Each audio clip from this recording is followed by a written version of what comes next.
किसान साथियों, लगभग सभी किसान भाई यही चाहते हैं कि गेहूं में हमें अच्छे से अच्छे ज़्यादा से ज़्यादा कल्ले देखने को मिले। लेकिन यहाँ पे बहुत से किसान साथी बस ऐसा करते हैं कि हाँ, जब कल्ले निकलने वाला समय चला जाता है तब वो सचेतते हैं। मतलब जब समय निकल जाता है तब पछताने से कोई लाभ होता नहीं है। इसलिए आपको समय रहते सब चीज़ें करनी पड़ेंगी। आज की वीडियो में हम कल्ले बढ़ाने के लिए बहुत ही आसान तरीके कुछ आपको बताएंगे। कुछ ऐसी खादों का प्रयोग, कुछ ऐसी चीज़ों का इस्तेमाल बताएंगे जिसके द्वारा आप गेहूं में कल्ले बढ़ा सकते हैं। आप सबसे पहले कुछ बेसिक चीज़ें आपको जान लेनी चाहिए। हालांकि ये सभी को पता अवश्य होती है, लेकिन फिर भी ज़्यादातर हम लोग गलतियां यहीं पे करते हैं। जो हमें पता होती है उसमें हम सबसे ज़्यादा गलती करते हैं। जैसे सबसे पहली और सबसे बड़ी गलती, समय से बुआई न करना। अब मान लीजिए कई बार हमारे पास मजबूरी होती है कि हम जो है गन्ना कटाई के बाद गेहूं की बुआई करते हैं। ये तो अलग की बात हो गई, मजबूरियां अलग होती हैं। लेकिन मान लीजिए आपका खेत खाली है तो समय से बुआई करने का पूरा प्रयास करिए। समय से बोएंगे तो स्वाभाविक रूप से हमें अच्छा कल्ले, अच्छे पैदावार मिल ही जाते हैं। आपको कुछ ज़्यादा मेहनत करने की आवश्यकता नहीं पड़ती है। पहली चीज़, समय से बुआई करिए। जितनी भी अगेती मतलब जल्दी बुआई करते हैं, जो वैरायटियाँ लगाते हैं, जैसे DBW वाली वैरायटियाँ अगर आप बुआई करते हैं, DBW 303, 187, 222 या फिर 370, 371, 372, तो ये सारी वैरायटियाँ अगेती वैरायटियों मतलब अगेती खेती के लिए काफ़ी अनुकूल होती हैं।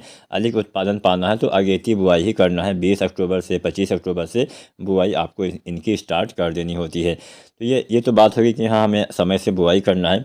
अब समय से खादों का प्रयोग करना है।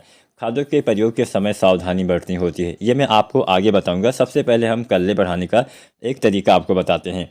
अब यहाँ पे हम जो आपको बताने वाले हैं ये है ग्रोथ प्रमोटर का इस्तेमाल। अब बाज़ार में तो बहुत तरह के ग्रोथ प्रमोटर आपको मिल जाते हैं, लेकिन यहाँ पे एक ऐसा ग्रोथ प्रमोटर है जो मतलब भरोसेमंद कहा जा सकता है। बाकी आपकी मर्जी, जो भी आपको अच्छा लगे उसका इस्तेमाल करिए। तो यहाँ पे हम बात करने वाले हैं सागरिका की। किसान साथियों, सागरिका हम दो तरह से इस्तेमाल करते हैं। सागरिका इफ़को कंपनी द्वारा बनाई जाती है। सागरिका में क्या होता है कि समुद्री जो शैवाल होते हैं उसके रस से इसको बनाया जाता है। अब समुद्री किनारे जो वाले क्षेत्र होते हैं वहाँ पे इसकी खेती भी की जाती है। बाद में इसमें कुछ अन्य तत्व भी मिला के किसानों को इसको दिया जाता है, बेचा जाता है। अब सागरिका को हम ग्रोथ प्रमोटर बोलते हैं, मतलब पौधे के विकास को बढ़ावा देने वाला एक खाद बोलते हैं, अगर मैं हिंदी में समझाऊँ तो। अब यहाँ पे किसान साथियों, सागरिका दो तरह से आती है। एक आती है सागरिका लिक्विड यानी तरल रूप में, एक आती है सागरिका दानेदार। हालांकि अभी दानेदार वाले डालने का समय तो चला गया है, लेकिन जो किसान साथी अभी भी गेहूं की बुआई नहीं कर पाए हैं उनको हम बता दें कि सागरिका दानेदार भी दो तरह से आती है। एक आती है सागरिका Z++, एक आती है सागरिका गोल्ड। तो दोनों में से कोई भी आप इस्तेमाल कर सकते हैं। अब सागरिका Z++ में बहुत सारे माइक्रोन्यूट्रिएंट्स पाए जाते हैं और सागरिका गोल्ड में इन माइक्रोन्यूट्रिएंट्स के अलावा दो अन्य तत्व पाए जाते हैं। इसमें ह्यूमिक एसिड और फ्लोविक एसिड पाया जाता है। इससे जड़ों का विकास और तीव्र गति से और तेज़ी से होता है। बाकी कोई ज़्यादा डिफरेंस नहीं है। तो जो भी आपको अच्छा लगे उसका आप इस्तेमाल करिए। कोई भी आप दानेदार सागरिका 10 किलो प्रति एकड़ के हिसाब से आपको इस्तेमाल करना है।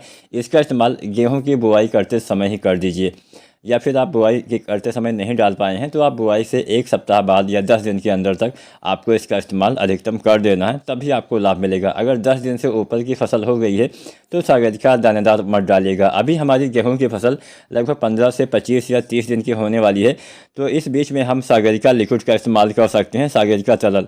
अब सागरिका लिक्विड कब डालना होता है? गेहूँ की बुआई के बाद 25 से 30 दिन पर इसका इस्तेमाल करेंगे, या 35 दिन तक। 25 से 35 दिन का समय इसके डालने का सबसे अनुकूल समय होता है।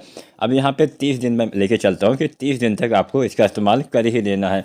तो सागरिका लिक्विड अगर आप छिड़काव विधि से प्रयोग करते हैं तो अच्छा लाभ मिलता है। सागरिका कोई भी आप डालेंगे तो इससे जड़ों का विकास अच्छे से होता है, कल्ले का विकास अच्छे से होता है। सागरिका डालने से पौधे में भोजन बनाने की क्षमता विकसित होती है, जिससे पौधे ज़्यादा भोजन बना पाते हैं, जिससे पौधे का समुचित विकास, कल्ले का विकास, बढ़वार, हरियाली, ग्रोथ, कल्ले, फुटाव, ये सब आपको देखने को मिलता है।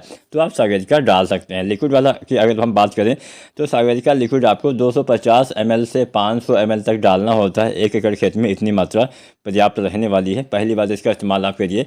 लगभग 30 दिन पे दोबारा से अगर आप डालना चाहते हैं तो बालियाँ निकलने से पहले यानी फूल आने से पहले दोबारा से भी आप इसका इस्तेमाल कर सकते हैं, तब भी अच्छा लाभ मिलेगा। उम्मीद करते हैं आज की जानकारी, आज की वीडियो आपको पसंद आई होगी। वीडियो और जानकारी पसंद आई है तो लाइक शेयर करें। कोई भी सवाल या सुझाव हो नीचे कमेंट करें और चैनल को सब्सक्राइब करें। धन्यवाद।